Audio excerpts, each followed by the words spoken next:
外国語を身につける秘訣やコツがあれば教えてくださいというです。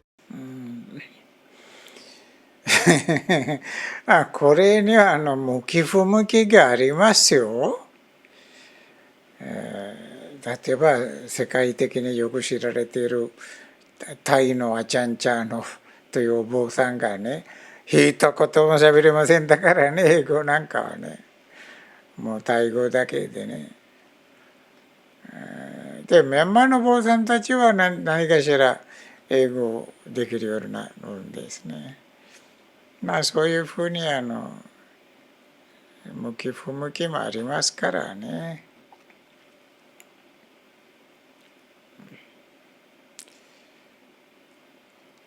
それでこの他の言語を勉強する場合の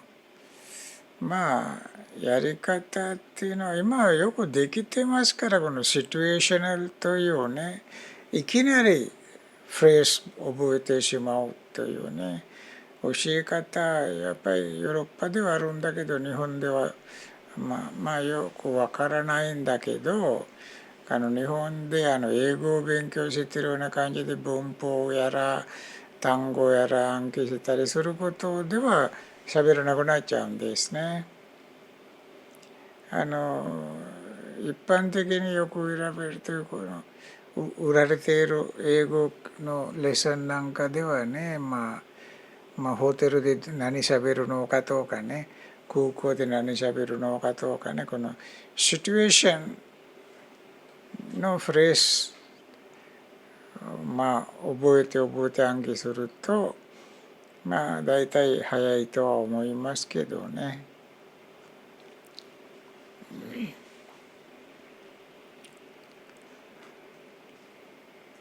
で特に仏教学者の方々はいくつか言語を学ばなくちゃいけないんで、どうしても。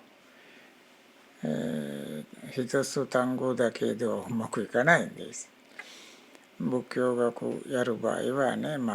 古い言語でサンスクリット語などなど結構リストありますね。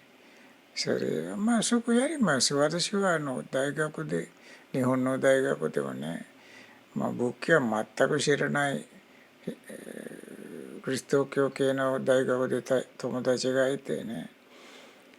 この際の仏教学部に入ってね、それでいろいろ言語を教える、教え方あれやこれやと、指導を受けちゃっても、みるみるうちにもうサンスクリット語もペラペラになっちゃっても、ティベット語の研究を始めたんですね。それから外国ドイツにも行ってね、ティベットの経典の専門家になってしまったんですね。だから仏教学やってる方々にとってはいくつかの言語を学ぶということはそれほど難しくはないんですね。他何言えばいいんですかね。皆様はそういう学問的なところでもないんだから、学問的にある場合はこの言語ファミリーありますからね、このファミリーとしてまとめちゃうんですね。英語ラテン語とかね、一つファミリーだからドイツ語フランス語とかね、そのファミリーをまとめて似ているところ似てないところを合わせながら理解するんです。それで何のことなくできるようになっちゃうんですね。その中でももう一つファミリーがありますね。何でしたっけ、このメキシコ語で喋る言語やらね、いくつかありまってね、それまた別なファミリーで。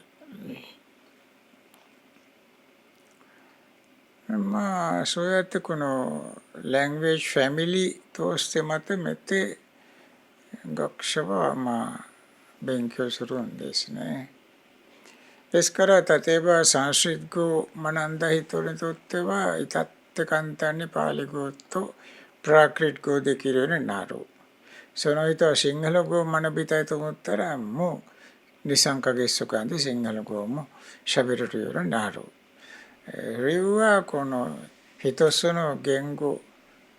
language family なんですね。だからほんのちょっとの微妙な違いがあるだけで、単語はそれなりにすぐ分かるようになる。同じ単語そこはないんだけど、サンスクリット語の単語は例えばシンガル語になるとどういうふうに変化するのか、そこだけ覚えるんです。そうするとどんなサンスクリット語の単語もいきなりシンガル語に入れ替えることはその人にできます。だからシンガル語辞書を引いて、あるいはシンガル語をしゃべる人からこれはどんな意味でしょうかと聞く必要はないんです。そうやってファミリー言語家族として学者はこのリングィスティックという学問ですからね、その学問でやるんです。それから発音なんですけど、発音の場合はこの人体工学的にどこで音が出すのかとチャートがあるんですね。例えば「あ」という発音には4種類5種類4種類ぐらいあるんですね。世界誰が喋ったってこの4種類の一つの発音になるんですね。だから母音の場合はそういうことで、子音の場合でもこれぐらいっていうふうになるんですね。例えばロシア語でシャというあって、これサの変形なんですね。ドイツ人が3つ4つぐらい持っているし、サンスクリット語でもサは4種類あるし、シンガル語では同じ4種類でしょうし、しかしザないんですね。ロシア語であるんですが、インドの言語家族では Z の発音がないんですね。で我々は知ってます。それはどうやってその音が出るのかっていうことはね、訓練しなくたってもね。だからこの各母音は何種類あるのかと、そのリングィストの場合は教えていて、舌と喉鼻の茶と書いてありましてね。でそういうふうにこの学問的には勉強するんですね。一般人が言語を学ぶときはね、やっぱり私が言いたいのはこの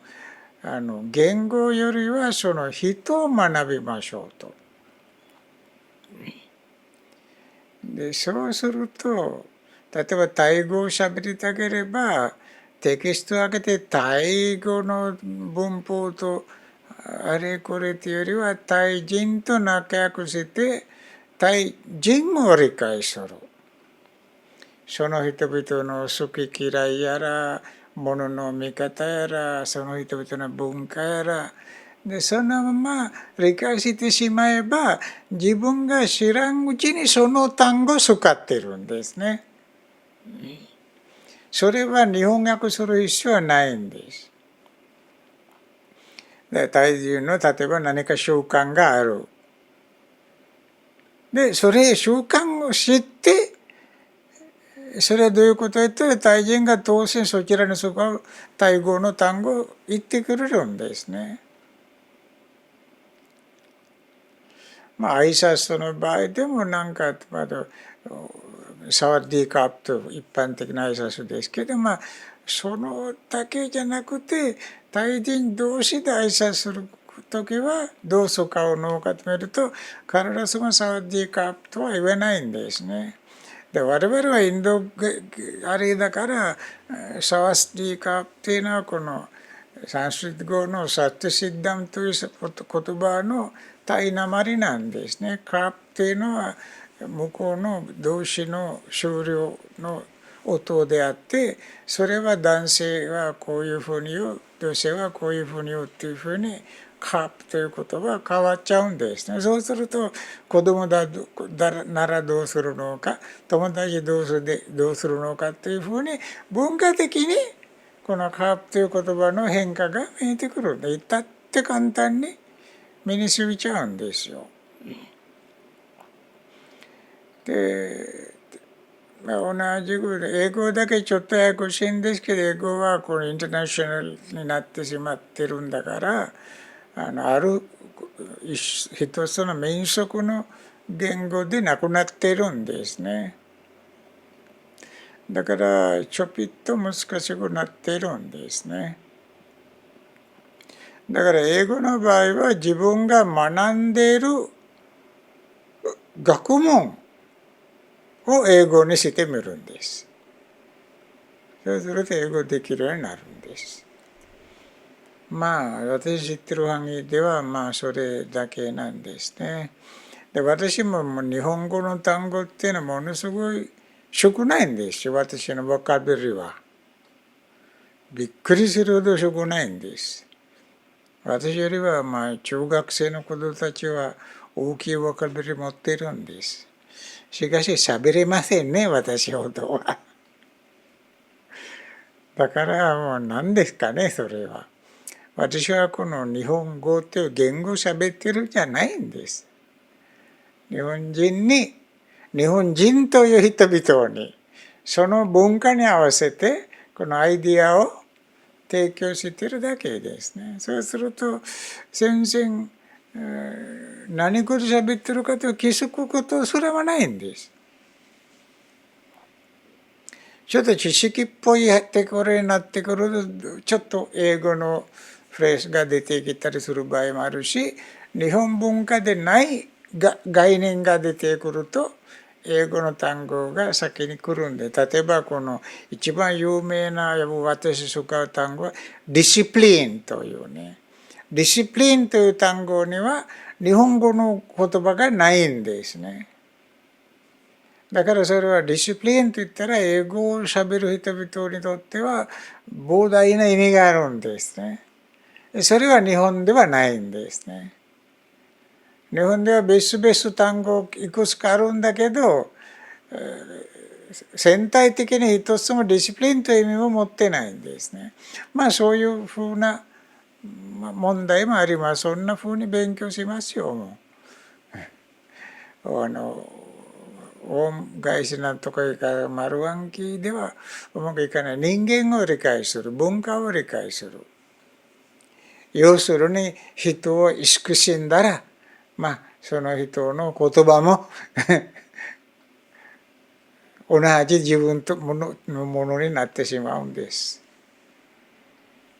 はい。まあ仏教の話じゃないんだからね、そこらにします。